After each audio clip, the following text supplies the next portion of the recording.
This is Basketball Infinite. Make sure to like and subscribe, and make sure to ring that bell for notifications. All right, in this episode, we are going to sim through the 2001 season until the playoffs. Can Michael Jordan lead the Baby Bulls to the playoffs as a rookie in his first season? I think he can. But we're going to see what happens. We're looking at some of the standings here just to see where all the teams stand. And this Grizzlies team is playing good. They might be playing good enough to where I might keep them in Vancouver instead of move them to Memphis like they did in real life. Our first game against the Pacers, we win easy. Michael Jordan, 23 points. Reggie Miller also scores 23 as well. We're going to jump into our first game, February 3rd, 2001. Allen Iverson and the 76ers. I've been really wanting to see Allen Iverson in this sim, and we finally get to see him. MJ passes to Artest in the corner to make this a 6-point game. It's 88-82. He passes in the corner to Tony Kukoc, who cannot make the open three-point shot. It's 88-82. The 76ers get a rebound and one, but he misses the free throw, so it's 88-84. But MJ drives right past Allen Iverson for the open dunk. This is an MJ-Iverson duel, and you can see what Iverson can do in his prime with that beautiful layup right there. It's 90-86. MJ trying to make things happen again, and he makes a layup to give him 18 points for the game. We're at 92-88. Jordan in the paint trying to make something happen, but the Sixers are playing good defense. They get a rebound. They pass it out to Iverson. They're trying to cut this lead. Iverson pumps MJ up in the air and makes a layup over him. We're at 92-90. MJ on Iverson drives right past him, and oh my goodness, holy moly. Look at this dunk. That might be, I'd say the one over Andre Miller is probably the dunk of the year so far, but that's a clear second in my opinion.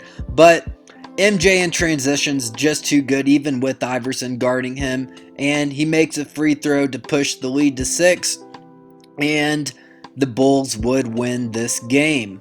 We've got kind of a big trade. I mean, there's not really big players involved, but the Bucks did send the New Jersey Nets their 2005 unprotected first-round pick. In real life, that was the number 1 pick, so we'll see what happens there in the future.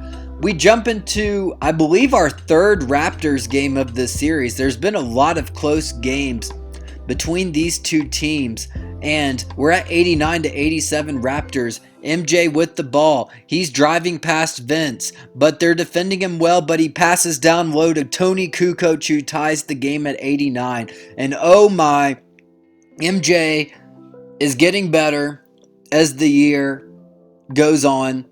He had some early rookie struggles, but he's improving, and he was already an all-star in his first season, so I'm excited to see him match his potential greatness. Vince with an open dunk. It's 94-91. Just over a minute left, and MJ's been driving past Vince Carter pretty easy. He's almost like a cheat code in this game. I mean, keep in mind, we're on Hall of Fame. We don't play that rookie stuff. Mark Jackson with an easy layup there, so it's 96-93. MJ driving on Vince Carter again, but Birdman sets an unintentional screen, sends MJ to the line. He makes his first free throw. Can he make his second? He does. It's 98-93. The Raptors are trying to stay in this game, and Mark Jackson gets another easy layup to cut the lead to 3. Can MJ put this game away? It's 95-98. What a beautiful layup attempt, and he does get fouled. He makes his first free throw. He makes his second free throw, and the Bulls do win this game. MJ scores 40 compared to Vince Carter's 33. Now we're going to jump in another game. The Bulls are leading the Nuggets 99-97. The Nuggets are led by Nick Van Exel with 23 points, and MJ's dancing. What a layup. That is MJ-esque right there. What an incredible layup. It's 101-97. MJ's trying to put this game away. He's got the ball. He passes it to Artest. Artest gets the screen from Brand. Artest passes it down low to Elton Brand. He misses, but he gets the offensive rebound, and we pass it back out to Michael Jordan. Jordan driving to his left. Nothing there, but he drives to his right and he hits that signature fadeaway jump shot. And that's your ball game. MJ scores 20 in this game. All right, here's our all-stars. Look at Penny Hardaway. In real life, he started to regress around this time, but even post-injury, he's still playing well. Will Michael Jordan make his first all-star game? We have not seen him yet. Shout out to Jalen Rose being an all-star starter. No MJ yet, and there he is. Michael Jordan makes his first all-star game as a rookie, and an almost even bigger surprise is the Bulls get 2 all-stars. Elton Brand makes it as well. Not a big trade here. Bobby Jackson to the Hawks, Fred Hoiberg to the Nuggets, but this is interesting because if you remember from the first episode, the Hawks traded Jordan to the Bulls and Fred Hoiberg was a part of that trade. So basically, the Hawks traded Michael Jordan for Bobby Jackson and Deshaun Stevenson. I don't know why they would do that. We're going to see a lot of this. Kobe versus Jordan, and I'm honestly shocked we didn't have to jump in or anything because this was a 104-79 victory against arguably the best team in the league right now. We're about at the trade deadline. I'm liking our team, but I do want to see what we can get for Kukoc. The Jazz are offering their 2005 unprotected first-round pick and former Bull Dennis Rodman as they did last time. However, we're trying to win now, and we are winning now. And even though Kukoc is an expiring contract, if we are going to seriously compete this year, I think we need him unless we get an incredible offer. I also see what we can get for Rajah Bell, and the Spurs offer us a 2003 unprotected first-round pick in Steve Kerr. But Bell's our best three-point shooter, and I just can't give him up. We have a game against the Timberwolves. They beat us pretty easy, led by 19 points from Joe Smith. But we win our next game against the Celtics, and MJ leads his team past Paul Pierce, and the Celtics are kind of struggling this year. We have a game against the Heat at home. This is a really tough team. They beat us despite 24 points from Ron Artest. And finally, the last game before the All-Star game against Kenyon Martin and the Orlando Magic, we beat them by 29. Shockingly enough, though, it looks like Kenyon Martin might win the Rookie of the Year. And shout out to DeMar Johnson, who is third. And Mike Miller, that Dallas Mavericks core with Dirk, Steve Nash, and Mike Miller is nasty. I don't play the All-Star game. We might play it next year. I don't really like the All-Star game format 2K does, but MJ scores 12 in his All-Star game debut. This one's surprising to me. The Bucks are one of the better teams in the league, better teams, and we've struggled against them, but we beat them at home by 16, and we are currently 4th in the East. But we have a tough game against the Blazers and Scottie Pippen on the road next, and we get absolutely destroyed, led by 23 points from Damon Stoudemire.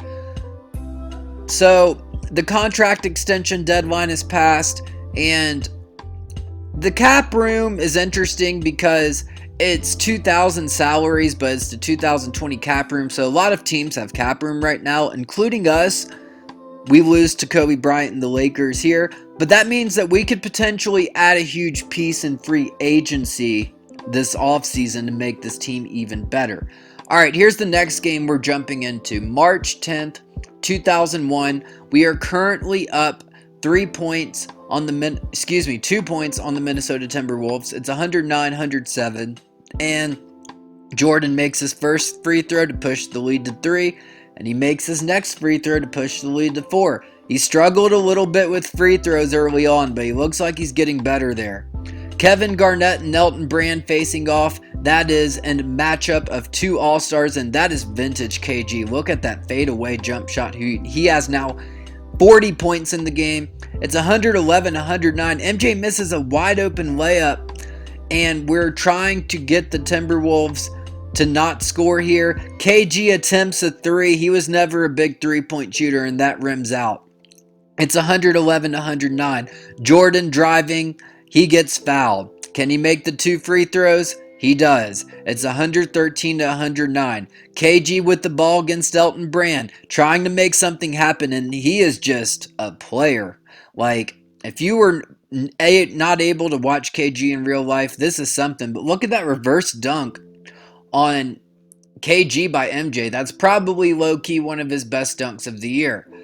The Timberwolves attempt a mid-range shot. It misses, and MJ is fouled, and he makes both of his free throws again to push this to a 6-point lead.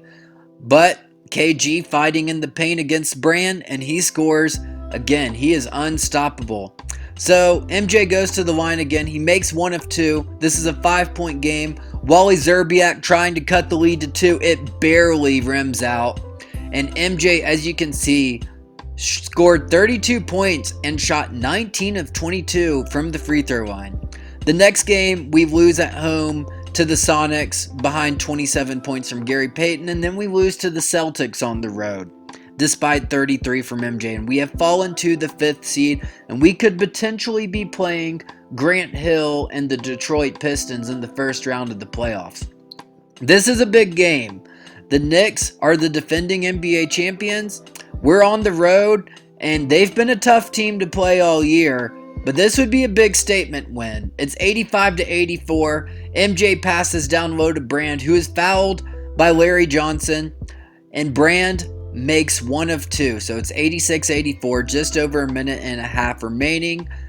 The Knicks are trying to take the lead here with a 3-pointer. Thankfully, it rims out. Birdman gets the rebound. He gets the ball to Michael Jordan, who's trying to make something happen, but the Knicks are playing good defense on him. This has been a tough team to score on all year.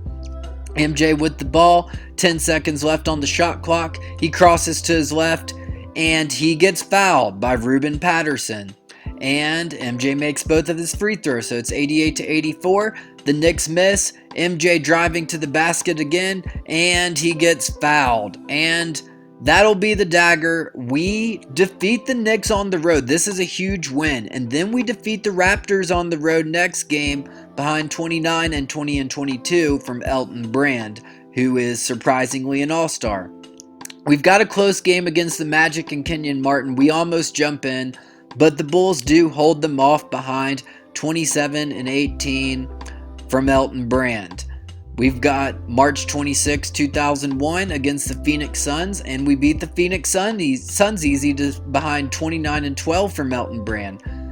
Here's our next game we're going to jump into. It's 88-85 Bulls against the Kings, and Ron Artest has the ball with 30 seconds left. We give the ball back to Michael Jordan, who then passes to McInnes, but the Kings are playing good defense. They force MJ into an airballed three-pointer. There's 20 seconds left. Can the Kings make something happen? They do. Peja Stojakovic gets an and one layup. He makes the free throw. MJ needs to make something happen. It's 88-88. This Kings team is very, very good at this point in the simulation. MJ almost gets stripped, but he gets the ball back, drives, gets a foul on Chris Webber.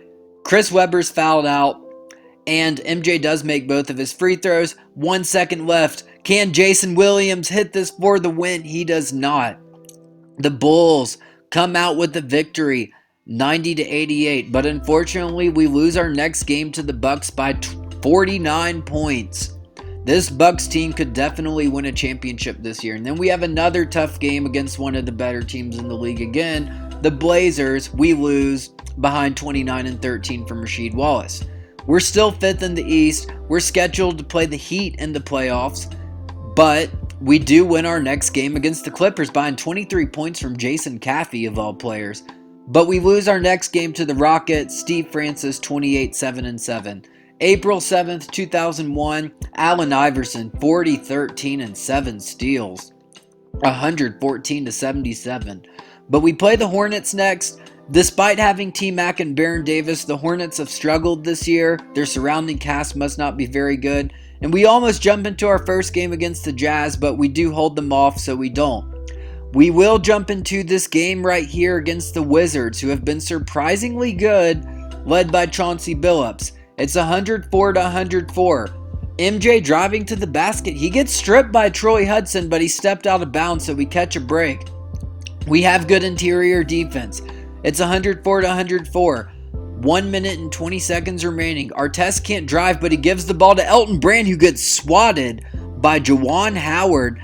And this three-point attempt is off, but the Wizards make a put-back dunk to give themselves a 2-point lead, and MJ almost has the dunk of the year here but misses the reverse dunk. But Birdman blocks on the other end. Elton Brand blocks Juwan Howard's shot. Can MJ tie the game?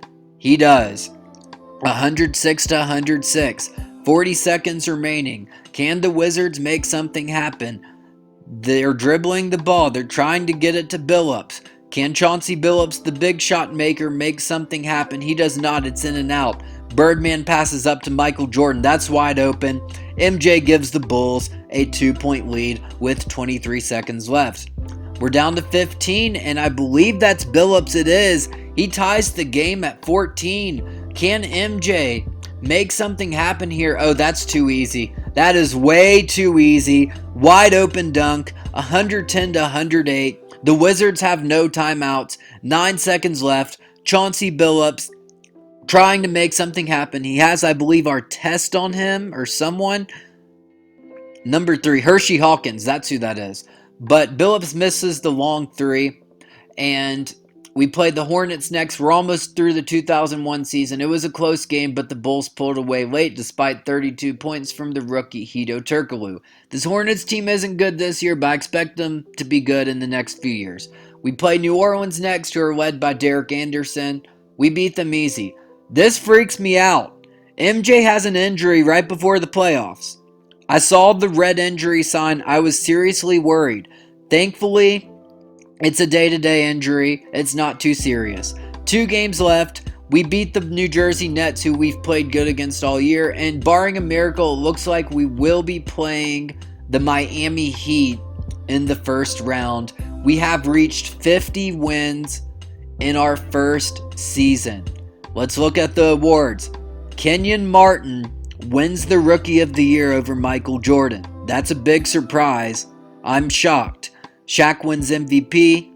KG Defensive Player of the Year. Lamar Odom Most Improved Player. All-NBA First Team. AI, Vince Carter, KG, Dirk, and Shaq.